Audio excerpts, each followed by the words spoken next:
So hello guys, good morning. This is Mami Sarah. Welcome to my mini vlog. So it's been a long since I post my last mini vlog. So ngayon, this is a budol fight vlog. So kami ay mag-budol fight. Kakain kami sabay-sabay ng aming pamilya. Kasi, ano ba sineselebrate namin itong mga araw na to? Actually, wala lang. Napag-isipan lang namin kasi balak namin mag-picnic. Then, wala kaming service. Mahirap magdayo ng picnic nang walang sasakyan. So, we decided na magkain na lang kami ng sabay-sabay. So, ito yung preparation ng aming mga pagkain. So, ang saya lang kasi parang medyo kompleto kami. Medyo kasi hindi naman talaga kami kompleto talaga kasi merong mga kulang, merong mga wala dito. Pero at least madami kami ngayong kakain kasama ang mga cute na mga bata. Look at Elon. Sobrang energetic nitong batang to. Nakakatuwa siya. Dancing talaga ng dancing. Very perfect.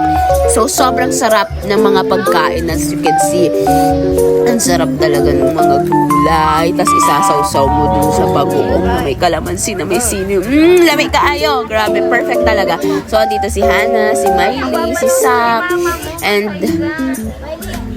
namiss na daw nila si mami niya. So sabi ko ibibidyo ko sila para makita sila ni mama niya. So eto, magsisimula na kami ng kainan mga beshi. So ang nagluto talaga nito at ang isa sa mga punong abala para magluto as ang aking mazawa. Ang aking asawa, si Jeff, si Tyron, and then si Kuya. So, eto na, kainan na mga besh. Sub-suba na.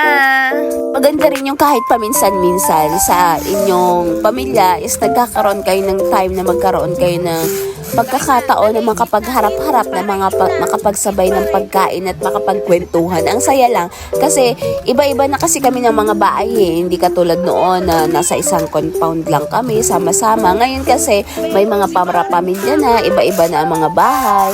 So, yung mga ganitong pagkakataon nagbibigay ng oras ng na makapagkwentuhan ng isang pamilya, makapag-share ng iba't ibang nangyayari sa mga buhay-buhay nila. At isa sa pinakamahalaga at importante is yung nagkakaisa at nagiging buo sila kahit isang beses lang or madalas. Actually, advice ko sa inyo, gawin niyo tong mas madalas.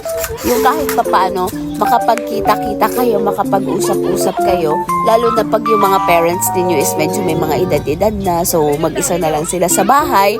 Maganda yung napupuntahan nyo sila kahit isang beses sa isang linggo. Sobrang saya nun sa mga pakiramdam nila. Kasi naalala ko, may napanood ako. Ay, ang ingay ni JK. So naalala ko, may napanood kasi ako sa Itbulaga.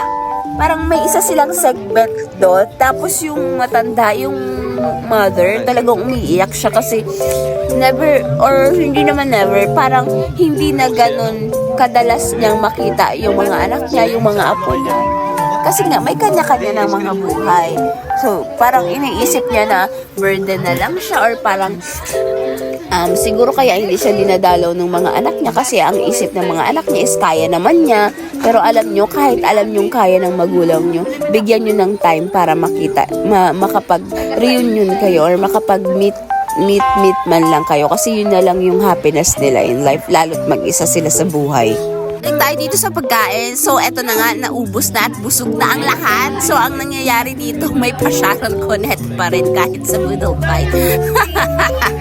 So, alam nyo na, ito yung pinakamasayang araw sa aming lahat. Kami ay nabusog at ang sarap ng pagkain. So, dito na natatapos ang aking video. Maraming salamat. See you on my next video. Oh, don't forget to like, follow, and comment, and share. Paalam sa inyong lahat.